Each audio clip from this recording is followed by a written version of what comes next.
One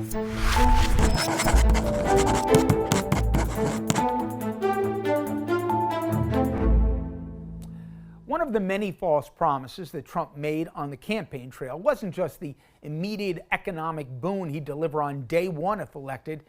It was that he was the embodiment of free speech and the public's champion when it came to combating censorship.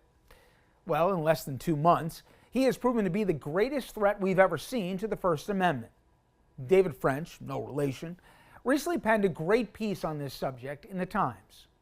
Among a growing list of evidence of Trump's assault on freedoms that we've all taken for granted beforehand, he began with a letter directed to a Jesuit university. Last week, Ed Martin, the interim U.S. Attorney for the District of Columbia, sent the Dean of the Georgetown University Law Center a letter that said in part, quote, "It has come to my attention reliably that Georgetown Law School continues to teach and promote DEI. This is unacceptable," end quote. Martin said he'd already started an inquiry without explaining what he meant by the undefined DEI, but added, quote, "If DEI is found in your courses or teaching in any way, will you move swiftly to remove it," end quote.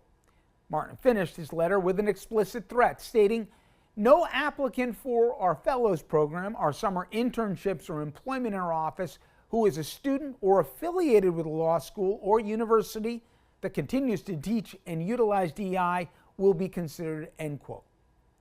Now, this missive should worry every American for several reasons, least of which is apparently it took Martin 3 tries to successfully send the aforementioned letter. Anyway, more importantly, every first-year law student is required to take a course called Constitutional Law.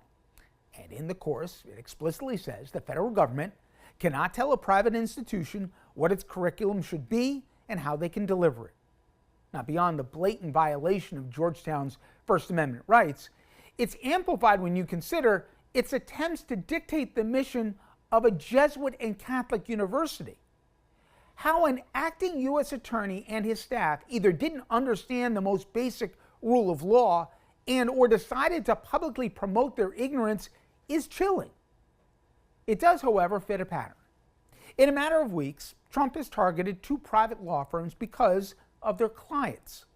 In both cases, one because a firm represents Jack Smith, the former federal prosecutor in the insurrection and stolen documents cases, and the other because they have represented notable Democrats.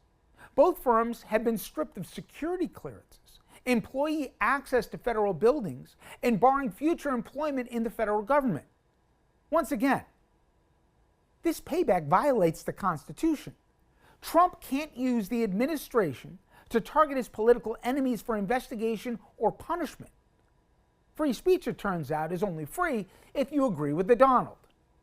As we'll talk about later in the show, media access to the White House is now going to be limited to press that reports favorably on the president.